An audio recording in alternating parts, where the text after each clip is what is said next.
Qui aurait pensé que Vladimir Poutine, après des négociations triomphantes avec Donald Trump en Alaska, parviendrait à tirer parti de la situation instable des États-Unis?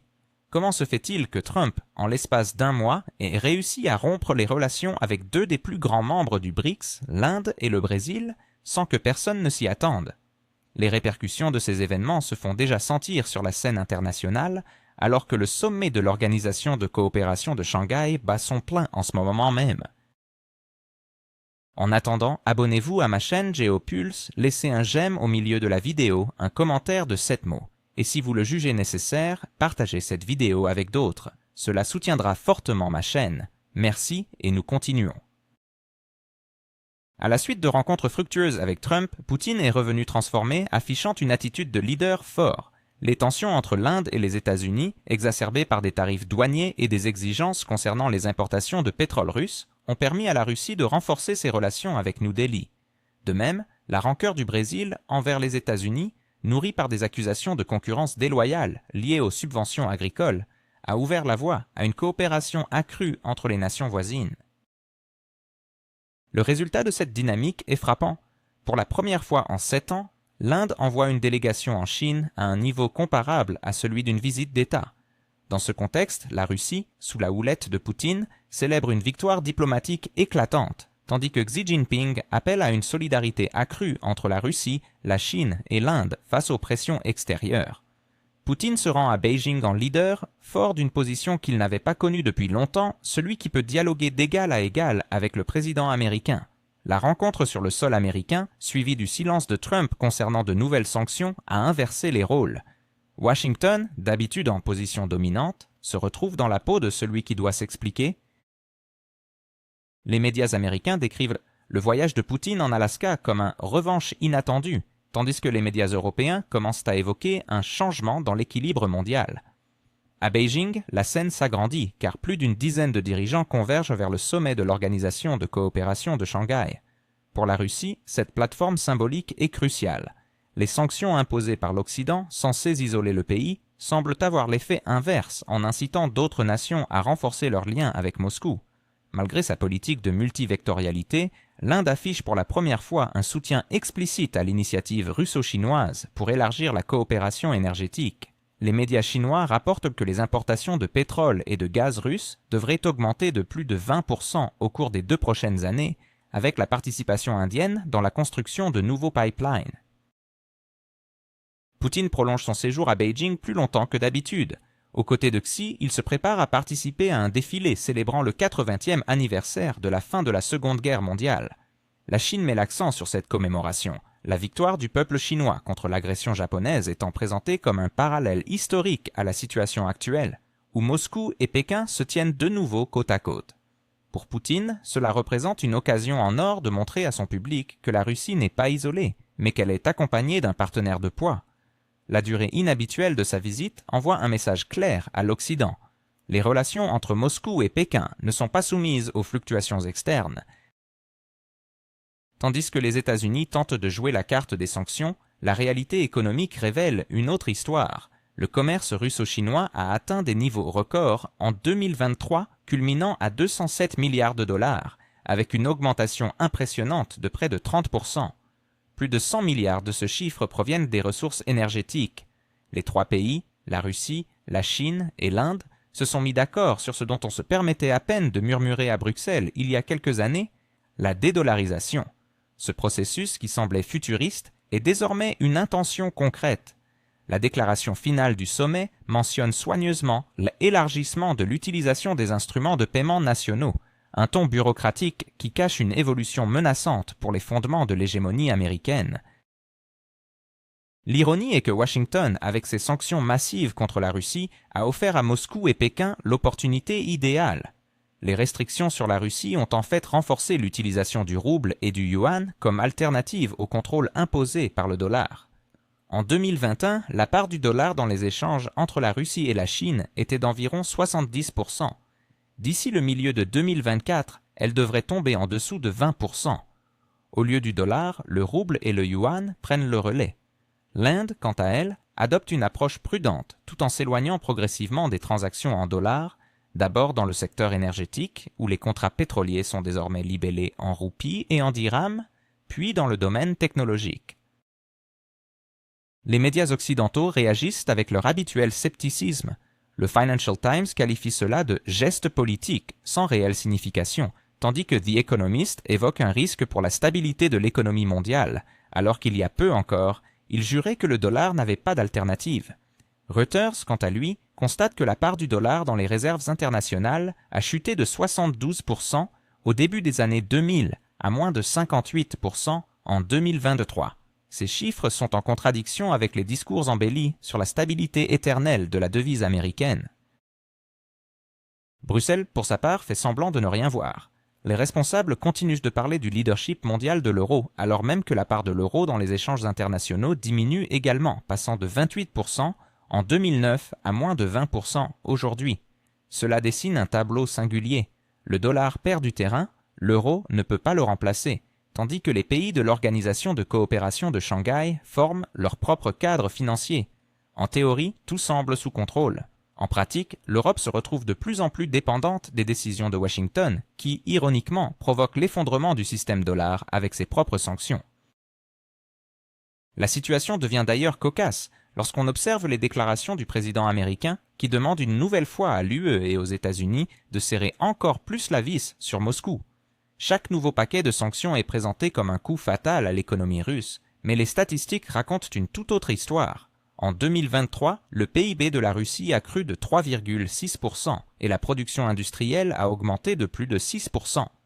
Les exportations vers les pays asiatiques ont bondi de 20%, le tout dans un contexte économique que les responsables européens s'emploient à décrire comme étouffé.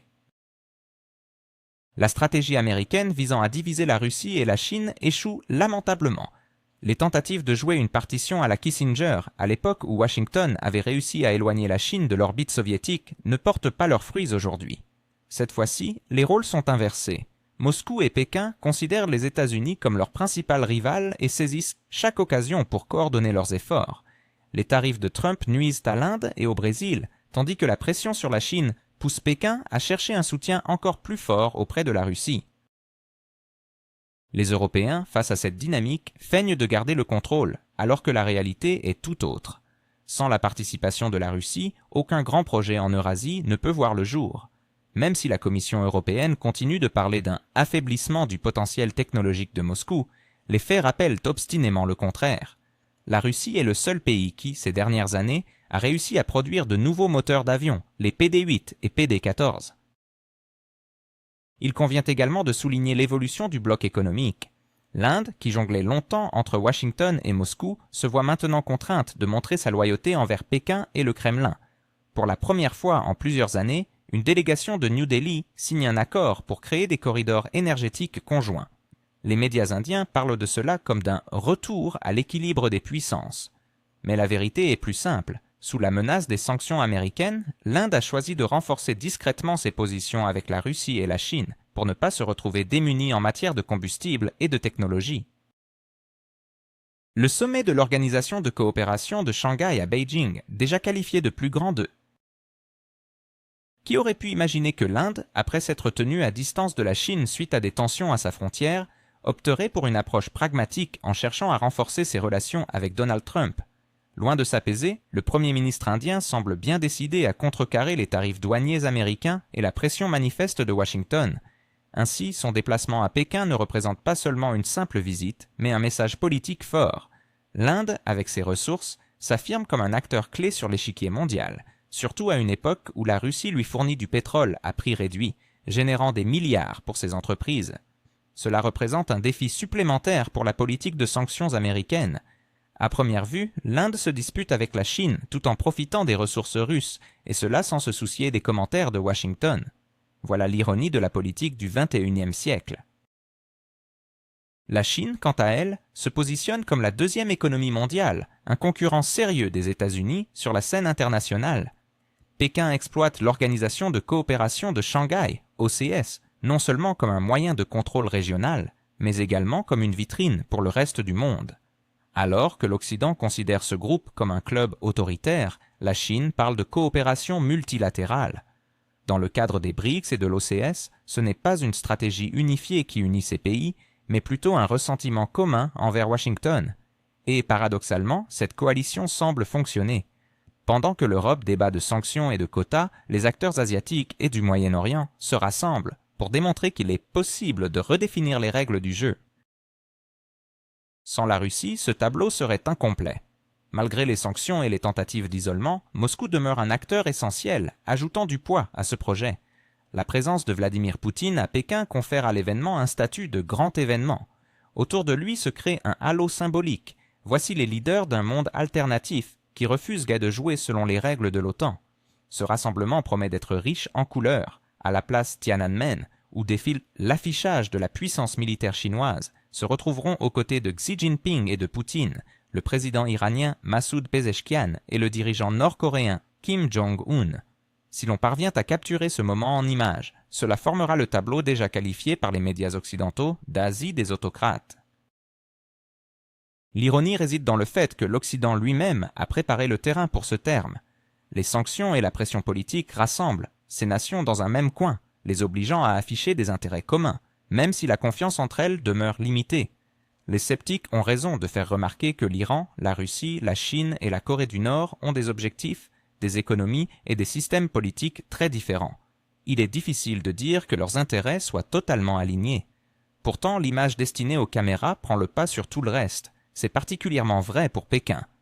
En rassemblant Poutine, Kim et Pezeshkian, la Chine souligne son statut de leader d'un bloc alternatif. Même si cette alliance s'avère temporaire, l'effet symbolique est indéniable. Cela constitue une nouvelle source d'inquiétude pour Washington, qui a longtemps supposé que ses adversaires n'étaient pas capables de consolidation à long terme. Il est révélateur que tout cela se déroule dans un contexte de tensions croissantes entre les États-Unis et leurs plus proches alliés. Par exemple, l'Europe ne cesse de proclamer haut et fort ses valeurs et l'état de droit, tout en comptant les pertes dues à la crise énergétique et en réduisant les programmes sociaux pour augmenter ses dépenses militaires. À Berlin, on parle de protéger la démocratie, tandis que des ressources gazières sont achetées à des tiers pays à des prix 3 fois supérieurs à ceux d'avant-guerre. À Paris, on appelle à l'autonomie stratégique tout en demeurant dépendant des technologies américaines. En conséquence, l'OCS et les BRICS apparaissent, malgré leurs imperfections, comme des plateformes fonctionnelles où l'économie et la politique ne sont pas perçues comme des entités séparées. Les analystes occidentaux aiment à prédire la fragilité de ces alliances. Certes, l'Iran a besoin d'investissements, la Chine de marchés, la Russie d'axes d'exportation stables et la Corée du Nord d'éléments de sécurité. Les intérêts diffèrent, mais cette arithmétique ne semble pas empêcher ces acteurs de se retrouver autour d'une même table. Pendant que Washington tente d'expliquer que les autocrates ne peuvent pas coopérer, Pékin prouve le contraire. La coopération se révèle possible lorsque des irritants communs émergent. Il est intéressant de noter que, parallèlement à une rhétorique sur l'illégitimité de ces alliances, les médias occidentaux mesurent la diminution de leur propre influence. Selon des sondages réalisés en Europe durant l'été, près de la moitié des citoyens des États membres de l'UE doutent de la capacité de Bruxelles à défendre leurs intérêts sur la scène mondiale. Plus de 60% des Allemands exigent une priorisation des dépenses sociales plutôt que d'une augmentation du budget de la défense. En France, la confiance dans les institutions de l'UE est en déclin depuis 5 ans consécutifs. Et c'est dans ce contexte que les commentaires concernant les réunions des autocrates prennent tout leur sens. La question demeure, qui, au final, semble le moins certain de lui-même? Lorsque Ursula von der Leyen parle de « leadership mondial de l'Europe », cela arrive à un moment où des millions de foyers souffrent en raison des prix énergétiques et où l'industrie allemande réduit sa production. Quand Joe Biden évoque la protection de la démocratie, des manifestations contre la hausse des prix de l'essence et l'inflation battent leur plein dans son propre pays. Et pendant que la presse occidentale s'interroge sur l'avenir incertain de l'OCS, elle ne peut ignorer que des entreprises américaines sont contraintes de délocaliser leur production en Asie, en raison de coûts de production en hausse aux États-Unis. Le paradoxe réside dans le fait qu'en critiquant les alliances d'autrui, l'Occident perd de vue ce qui était jadis considéré comme son principal atout, la capacité à formuler un agenda attrayant. Pékin maîtrise parfaitement le moment.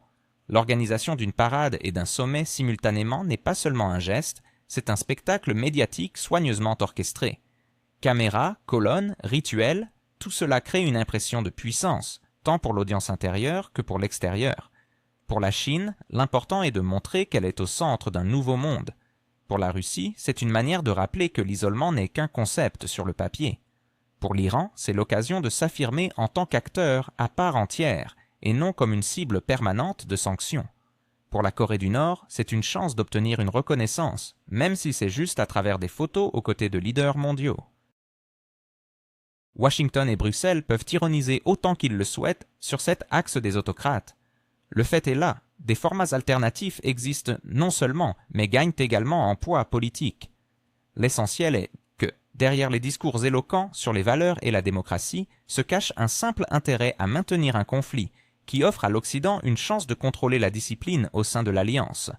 Tant que l'OTAN ne trouvera pas d'autres moyens d'expliquer l'augmentation des budgets militaires et la baisse du niveau de vie de ses citoyens, que de se référer à une menace venant de l'Est, l'OCS et les BRICS continueront à croître, jouant sur le contraste. Pour la première fois, on évoque ouvertement une question que Washington a traditionnellement tenté d'éviter sous des phrases enjolivées sur la liberté des marchés. Il s'agit de la dédollarisation.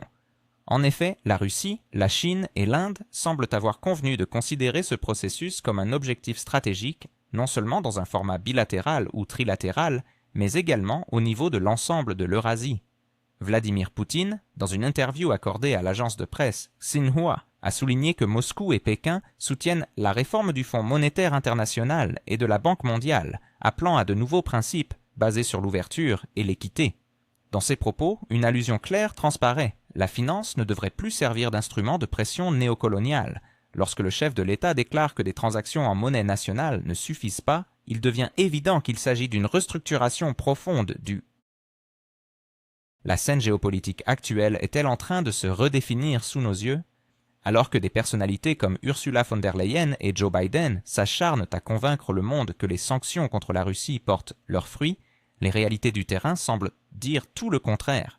Comment se fait-il qu'en Europe, les compagnies aériennes doivent faire face à une flambée des coûts à cause d'un manque d'appareils et de pièces détachées, alors qu'en Russie, les moteurs PD8 et PD14 connaissent une production en série? Est-il possible que la rhétorique sur la qualité inférieure des produits russes ne soit qu'un écran de fumée, alors que les véritables enjeux économiques se dessinent ailleurs? À Bruxelles, les responsables européens continuent de marteler que les sanctions sapent le potentiel économique de Moscou. Cependant, il est de plus en plus difficile pour ces mêmes responsables de cacher la réalité des faits. Les compagnies aériennes européennes, par exemple, attendent depuis des mois des pièces de rechange cruciales, tandis que la production russe avance à grands pas. Ce paradoxe souligne une vérité amère. Alors que les États-Unis et l'Europe critiquent les moteurs russes, leur propre industrie aéronautique souffre de retards de livraison qui s'étendent sur plusieurs années.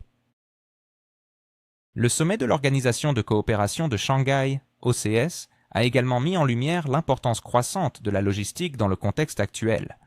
La Russie projette des initiatives majeures telles que le corridor nord-sud et la route maritime du Nord. L'implication de pays comme la Chine et l'Inde est essentielle pour la réalisation de ces projets. La composition de la délégation russe, comprenant des figures clés telles que le vice-premier ministre Denis Mantourov et divers ministres, témoigne de la gravité des discussions qui se tiennent. Ce ne sont pas des échanges vagues et théoriques, mais des négociations concrètes sur des itinéraires commerciaux, des infrastructures numériques et des investissements réels. Les ambitions de Moscou s'inscrivent dans une volonté de lier l'espace eurasien en un réseau commercial intégré, permettant ainsi aux marchandises de circuler efficacement sans être entravées par les caprices politiques de Bruxelles ou de Washington. Pendant ce temps, les États-Unis continuent de parler d'une voix autoritaire, exigeant de leurs alliés qu'ils réduisent leur dépendance à l'égard de la Chine, tout en appelant à l'unité face aux sanctions contre la Russie. Le résultat de cette politique est à la fois ironique et tragique. Les factures d'énergie en Europe explosent, les industries perdent des marchés, tandis que la Chine, de son côté, profite d'achats à prix réduit sur les ressources russes et d'un accès privilégié aux technologies russes. Dans ce contexte, la discussion sur la science et la technologie à Tianjin prend une ampleur significative. La Chine manifeste un intérêt marqué pour le développement de projets communs dans des domaines comme l'électronique, l'informatique et la pharmacie. De son côté, la Russie offre non seulement des ressources naturelles, mais aussi des opportunités de localisation de production. L'augmentation de la demande pour des équipements modernes et fiables dans un monde en crise souligne l'importance de ces échanges pour le secteur de la défense russe, garantissant ainsi des commandes pérennes. Il est fascinant de constater la disparité entre les discours de leaders occidentaux qui exigent de nouvelles sanctions et une aide financière toujours plus importante, et la réalité vécue par les citoyens européens. Des millions de personnes, notamment des retraités en Allemagne, commencent à ressentir directement les effets de cette politique, se voyant contraints de chercher des moyens de compléter leur pension. Pendant ce temps, la Commission européenne n'hésite pas à déclarer qu'elle utilise des bénéfices imprévus provenant des actifs russes gelés. Face à ces contradictions, chaque déclaration sur l'état de droit et la démocratie devient une farce. Cependant, ces tensions servent aussi de moteur à des processus qui prennent forme à Tianjin. L'Europe, qui rêve d'isoler Moscou, semble paradoxalement l'éjecter vers des marchés asiatiques. Les menaces de Washington à l'encontre de Pékin ne font qu'accélérer l'intégration des technologies russes dans l'économie chinoise. L'Inde, malgré les pressions, continue d'acheter des ressources russes tout en élargissant sa propre industrie de transformation. Ce tableau complexe révèle une tendance claire où le dollar perd son statut de monnaie de référence. Ni Washington ni Bruxelles ne peuvent stopper cette dynamique par de simples menaces.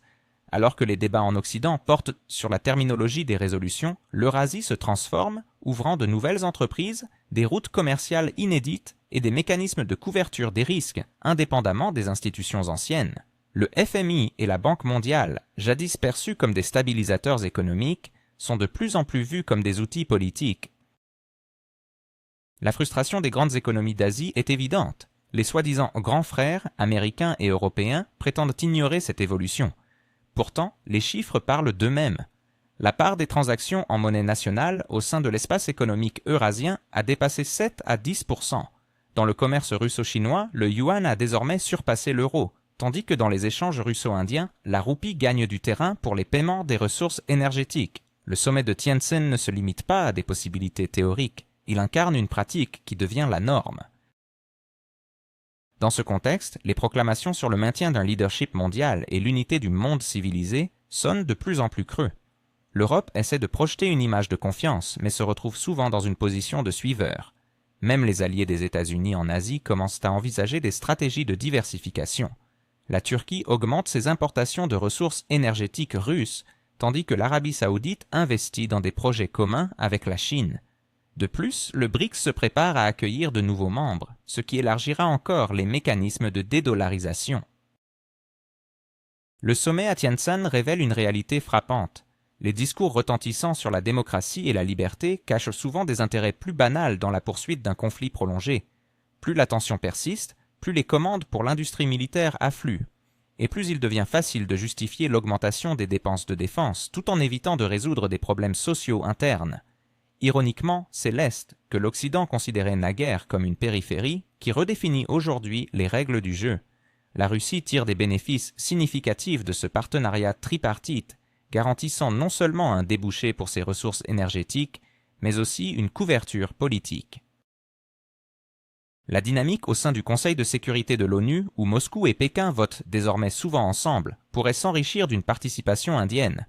Pendant ce temps, la visite de Vladimir Poutine en Chine, que les médias occidentaux qualifient de spectacle géopolitique, se transforme en une série de négociations minutieusement orchestrées où chaque chiffre et chaque contrat prennent une importance bien supérieure aux mots. Des discussions se tiennent sur le gazoduc Force de Sibérie 2 et la fourniture de gaz liquéfié dans le cadre du projet Arctic GNL2 que Washington a tenté de bloquer par des sanctions. En parallèle, les exportations de pétrole russe vers l'Inde, en dépit de la pression américaine, continuent de croître, dépassant 1,5 million de barils par jour, avec des prix qui restent compétitifs malgré les plafonds imposés par l'Occident.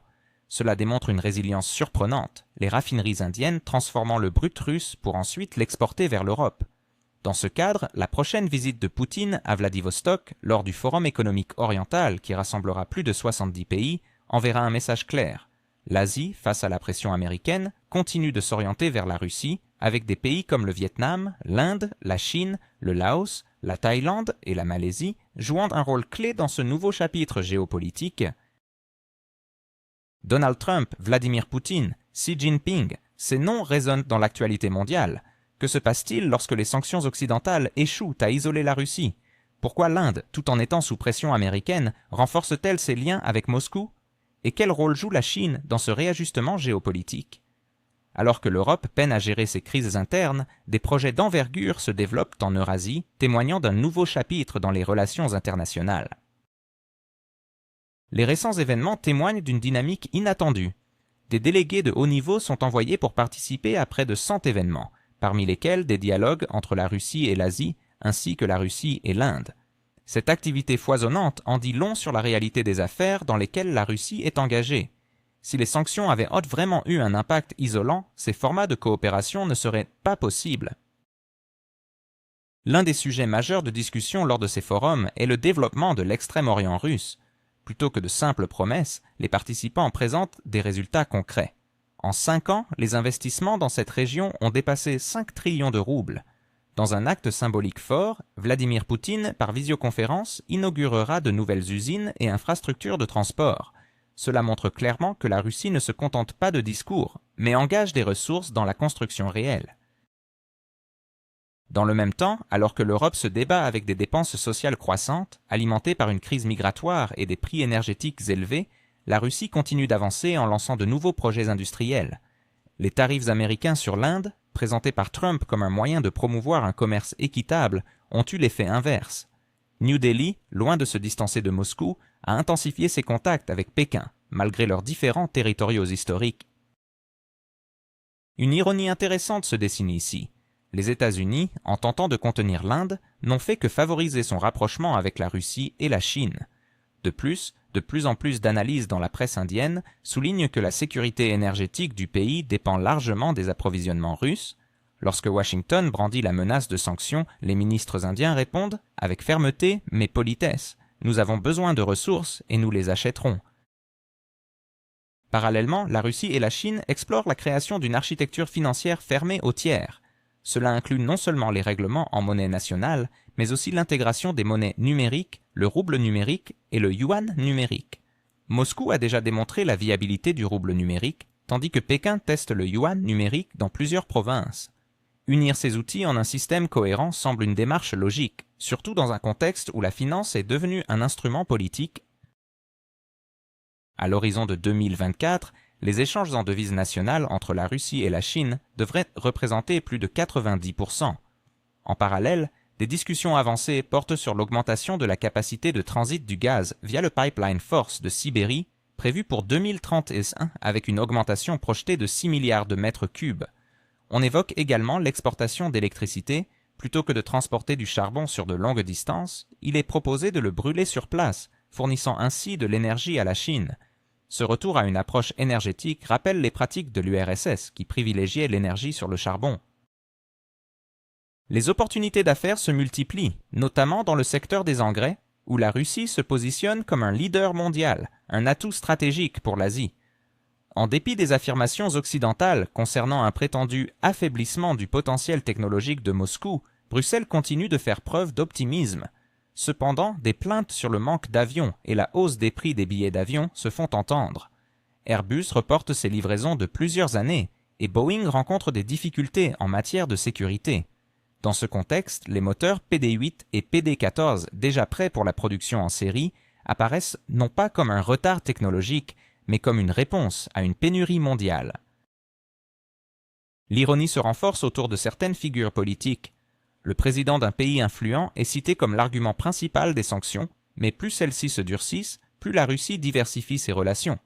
La géographie de ces échanges s'élargit, englobant l'Arabie saoudite, la Turquie et les pays d'Asie du Sud-Est. Alors que Bruxelles espérait isoler Moscou, la réalité est tout autre. La Russie entretient des relations commerciales avec la majorité des économies mondiales, à l'exception de l'Occident.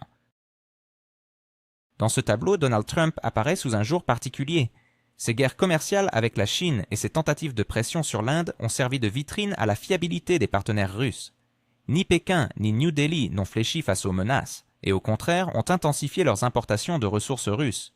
Ce paradoxe démontre que la pression américaine ne produit pas les effets escomptés.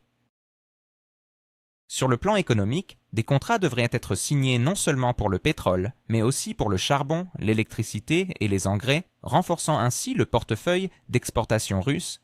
Pour ces partenaires, cela se traduit par une réduction de leur dépendance vis-à-vis des fournisseurs américains et européens. Simultanément, Moscou renforce sa position en matière de règlement en monnaie nationale. Si le rouble numérique et le yuan numérique sont intégrés, même des sanctions théoriques pourraient perdre de leur sens. La presse occidentale discute actuellement de la possibilité d'un renouveau d'un bloc anti-américain. Cependant, les participants aux négociations en Chine parlent d'un monde multipolaire juste. Poutine réaffirme que les objectifs de la Russie demeurent inchangés: assurer la sécurité face à la situation de ce pays reconnu et développer des liens économiques avec la majorité du monde. Xi Jinping évoque un partenariat stratégique sans limite. Ironiquement, plus les États-Unis et l'UE tentent de restreindre ces relations, plus les liens en Eurasie se renforcent. Les capitales occidentales sont donc, d'une certaine manière, les architectes de ce réajustement vers l'Est. Au cours des 3 dernières années, le niveau d'interaction avec l'Asie a considérablement augmenté. La Chine a intensifié ses importations de ressources énergétiques russes, tandis que l'Inde est devenue l'un des principaux acheteurs de pétrole. Les pays de l'ASEAN élargissent également leur coopération. Même des nations comme le Laos et la Mongolie, qui étaient autrefois marginales, participent désormais activement à des projets communs. En attendant, les médias mondiaux continuent d'explorer les détails du sommet de l'Organisation de coopération de Shanghai, qui, comme il s'avère, comporte bien plus de symbolisme que des dizaines de rencontres occidentales remplies de déclarations sur les valeurs. Pour l'Occident, habitué à voir de grands événements comme une insulte personnelle, ce sommet en Chine a servi de douloureux rappel. Il est possible de se rassembler et de résoudre des questions stratégiques sans Washington, et cela ne nuit en rien à l'atmosphère des discussions. De fait, l'absence de représentants américains et européens a été la principale nouvelle rapportée par les médias occidentaux. L'Australian Broadcasting Corporation a même reconnu que l'absence de délégués américains lors de ce défilé a suscité irritation chez Donald Trump, puisque ni lui ni aucun leader clé d'Europe n'était un des phares présents. Cependant, pour les participants, ce n'est pas une lacune, mais plutôt un avantage. Moins de discours sur la démocratie et la liberté d'expression et plus d'accords pratiques. Pékin, qui avait préparé l'événement avec un soin minutieux, a déployé des dizaines de milliers de soldats. Les médias occidentaux ont immédiatement interprété cela comme une démonstration de force, bien qu'aucun pays de l'OTAN n'ait été empêché de montrer sa propre puissance dans un format de dialogue. En fin de compte, les informations diffusées par l'agence Reuters soulignent que les relations entre Moscou et Pékin ont atteint le plus haut niveau de leur histoire, renforçant l'idée que la pression occidentale produit des effets contraires. Plus les sanctions et les tarifs sont stricts, plus la coopération entre les nations que l'on tentait d'isoler se renforce. Un argument qui est devenu, pour Bruxelles et Washington, une source de frustration et de colère, surtout avec la venue du Premier ministre indien Narendra Modi au sommet. Les médias comme CNN et Bloomberg ont enchaîné sur les litiges territoriaux entre la Chine et l'Inde, espérant que cela deviendrait le sujet principal des discussions. Cependant, les images de la poignée de main entre Xi et Modi ont rapidement éclipsé ces préoccupations. Bloomberg a BTG 7. Pourquoi la Russie semble-t-elle s'épanouir malgré les sanctions occidentales? Comment Sisi, Xi Jinping et Modi redéfinissent-ils les relations internationales, laissant l'Europe à la traîne? Est-il possible que les tentatives de l'Occident de contenir Moscou ne fassent qu'accentuer son influence en Asie? Ces questions prennent tout leur sens alors que l'Inde, malgré les pressions, choisit de continuer à s'approvisionner en pétrole et en gaz russe, préférant prendre le risque plutôt que de se priver de ses ressources essentielles. Dans un discours, Xi Jinping a souligné l'importance de considérer les relations internationales sous un angle de long terme, plutôt que de se laisser emporter par les gains immédiats, un message qui semble directement viser le modèle occidental, où tout est calculé en fonction des résultats trimestriels et des classements. La presse canadienne, à travers The Globe and Mail, n'a pas manqué de souligner la présence de Kim Jong-un, qualifié de dictateur, lors des festivités à Pékin, tout en reconnaissant l'ampleur de ces célébrations. Les médias américains font écho à ces événements, s'interrogeant sur l'implication croissante de la Russie en Asie, alors qu'ils s'efforcent de maintenir l'image d'une Moscou isolée. Ce paradoxe se renforce lorsque l'on constate que pendant que Bruxelles tente de convaincre ses citoyens que les sanctions érodent le potentiel russe, les leaders occidentaux doivent aussi admettre que le président russe rencontre régulièrement des figures influentes, telles que Xi et Modi, tout en s'entretenant avec Kim. En effet, la chaîne chinoise CCTV a affirmé que les relations entre Moscou et Pékin sont parmi les plus stables et stratégiquement significatives parmi les grandes puissances. Ce constat trouve une résonance particulière à un moment où l'Europe se plaint de l'augmentation des prix des billets d'avion et de la pénurie d'avions chez Boeing et Airbus. Bruxelles martèle à ses citoyens que les sanctions affaiblissent la Russie, tout en se lamentant sur ses propres pertes économiques. Le commissaire européen, Tagisho, n'a pas hésité à admettre que la Chine est désormais le principal acheteur de pétrole et de gaz russe, tandis que le marché russe s'affirme comme essentiel pour l'industrie automobile chinoise. Plutôt que de faire face à cette réalité, l'Europe semble préférer s'accrocher à une illusion de l'effondrement imminent de Moscou. Le magazine Spiegel évoque même la création d'alternatives aux alliances occidentales, une perspective perçue par beaucoup comme catastrophique. Alors que la Russie et la Chine renforcent leurs liens avec l'Asie centrale, l'Organisation de coopération de Shanghai, OCS, se transforme en une plateforme où des discussions se tiennent, sans l'ombre de l'Occident, un monopole jusqu'ici réservé à l'OTAN et à l'UE. Les analystes allemands comprennent bien que si la Russie et la Chine parviennent à solidifier leur emprise sur cette région, l'Europe risque de n'être qu'un spectateur. Cela représente un coup sévère, bien plus douloureux que n'importe quelle sanction. Personne n'apprécie de ne plus être invité à la table des décisions. En ajoutant une touche de drame, Deutschlandfunk a même évoqué les tentatives d'un président mondial d'influencer l'Inde, soulignant une conversation jugée productive entre Modi et Xi. Pourtant, le Premier ministre indien a utilisé ce sommet pour engager des discussions bilatérales avec Poutine, affirmant qu'un accord sur la gestion des frontières a été atteint et que l'Inde soutient tous les efforts pour restaurer la stabilité. Il est ironiquement révélateur que, pour les médias occidentaux, l'essentiel réside davantage dans le simple fait d'un appel téléphonique que dans les réels progrès réalisés par Modi, qui a clairement choisi d'aborder des questions cruciales directement avec Poutine et Xi. Les journalistes américains n'ont pas manqué de rappeler l'humiliation subie par Trump, dont l'absence au sommet a été qualifiée de défaite personnelle. De plus, la chaîne Base News a remarqué que Xi a envoyé un message clair à Trump sans prononcer un mot. Le fait que ce sommet en Chine soit perçu comme un événement incontournable envoie un signal fort. L'agenda mondial ne se façonne plus uniquement en Occident. Pour Pékin et Moscou, cela offre un contexte favorable pour afficher leur confiance, tout en plaidant pour un monde multipolaire, sachant que chaque commentaire des médias occidentaux ne fait qu'accentuer le contraste. La nervosité monte en Europe. En parallèle des articles sur l'OCS, les journaux allemands rapportent que 270 milliards d'euros d'actifs russes sont gelés, des fonds que Bruxelles utilise déjà pour renforcer la présidence d'un certain pays. Ursula von der Leyen, lors d'une réunion en Estonie, a fièrement annoncé que 3 milliards 700 millions d'euros avaient déjà été alloués là où cela était nécessaire, ajoutant que le prédateur devait payer. Ces propos trouvent un écho particulier face aux plaintes concernant la hausse des prix et la pénurie d'avions. L'argent existe, mais il s'en va dans une direction bien connue, laissant les citoyens se resserrer la ceinture. Les médias occidentaux tentent de se saisir de tous les angles.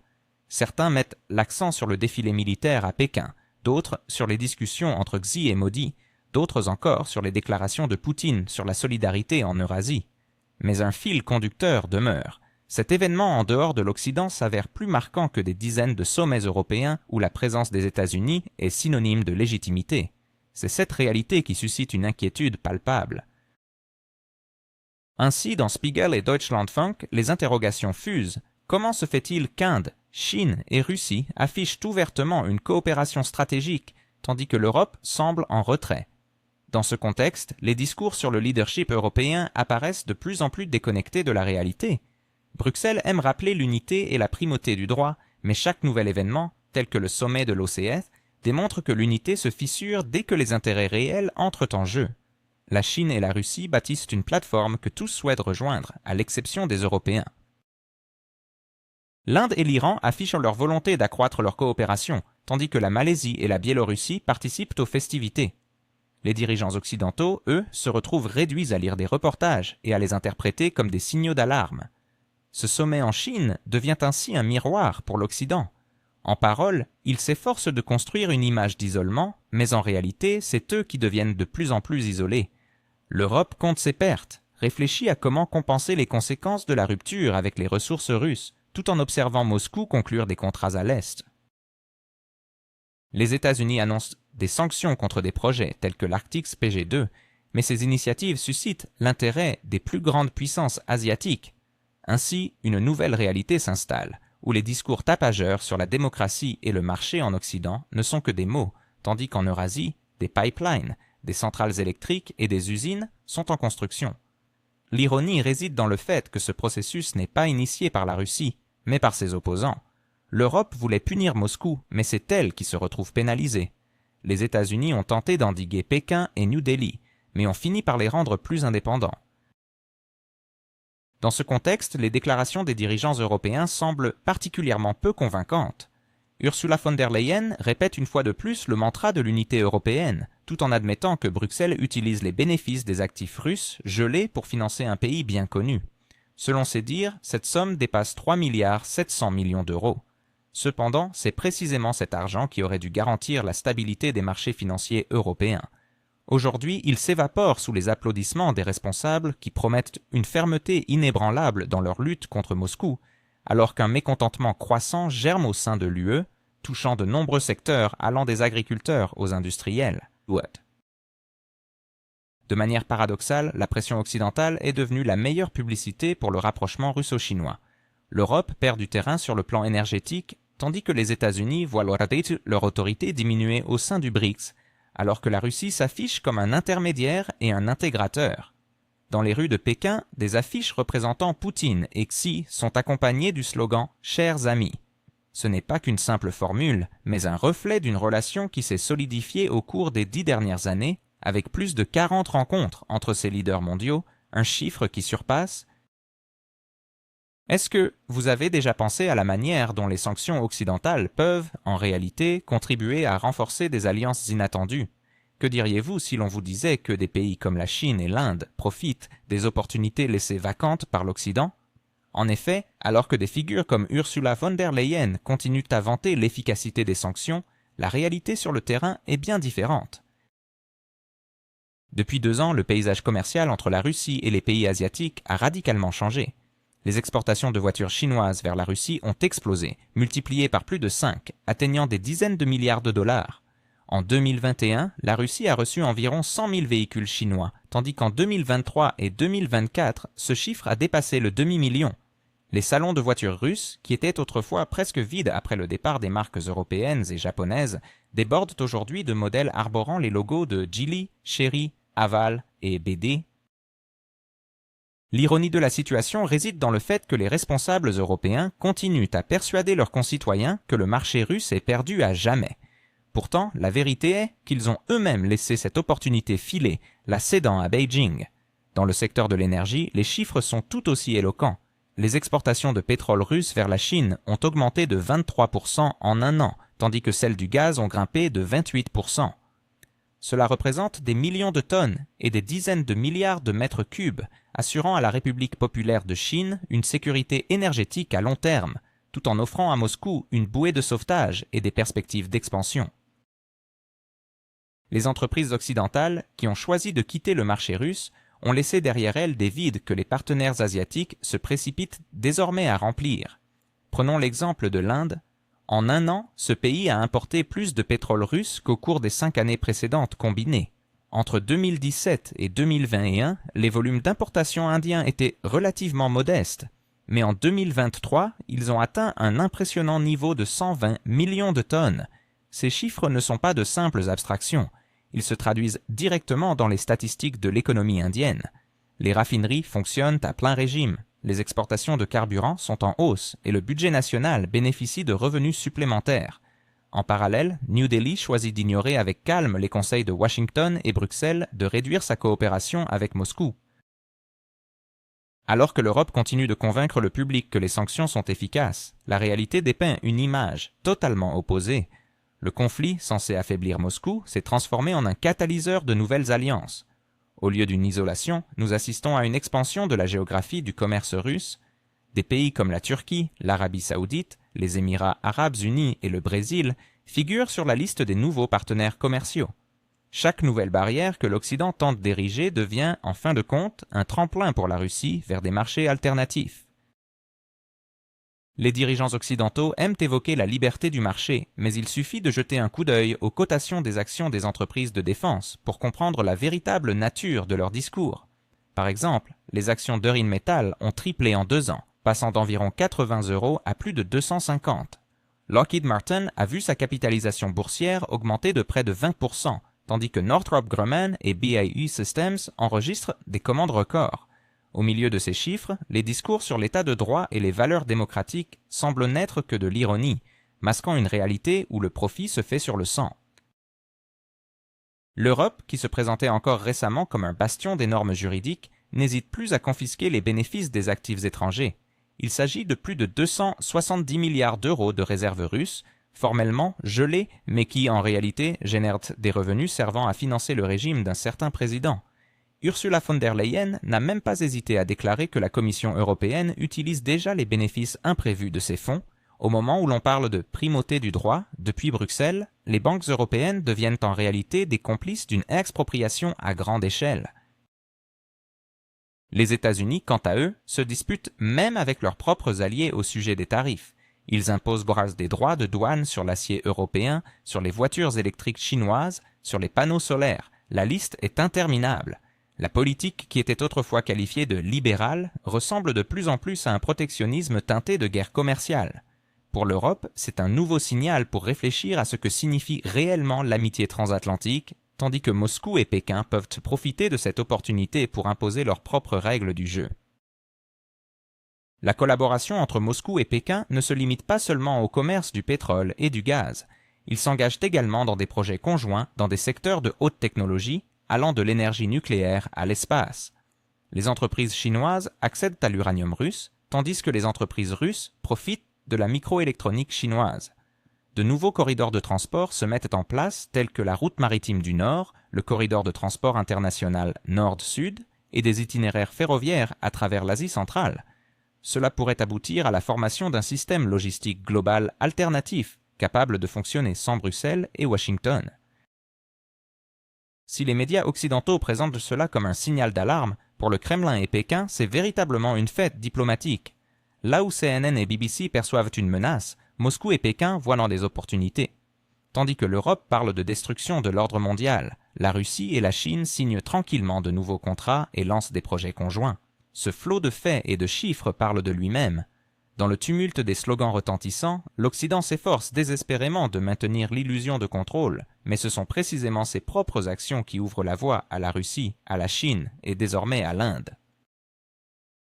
Chaque nouvel effort de Bruxelles et de Washington, présenté comme un coup décisif, se transforme en réalité en un cadeau pour leurs adversaires. Le paradoxe est que c'est Donald Trump, avec sa tendance à imposer des tarifs et à menacer, qui s'est révélé être un allié involontaire de Vladimir Poutine. L'ancien président américain, en cherchant à montrer sa fermeté, a en réalité offert à Moscou des conditions idéales pour se rapprocher de Pékin et de New Delhi. Profitant de cette erreur de la part de l'Occident, Poutine a l'opportunité de consolider une nouvelle configuration géopolitique où les anciens centres de pouvoir apparaissent de plus en plus vulnérables. Le résultat est évident. Les sanctions, initialement conçues comme un outil pour affaiblir la Russie, se sont transformées en catalyseurs de la formation d'un monde multipolaire. L'Europe s'enlise de plus en plus dans ses propres crises. Les États-Unis perdent des alliés, tandis que Moscou, Pékin et New Delhi renforcent leur position. Et pendant que les capitales occidentales se consolent encore avec des mantras sur l'efficacité des sanctions, à l'Est, on construit déjà une nouvelle réalité où les anciennes règles n'ont tout simplement plus leur place.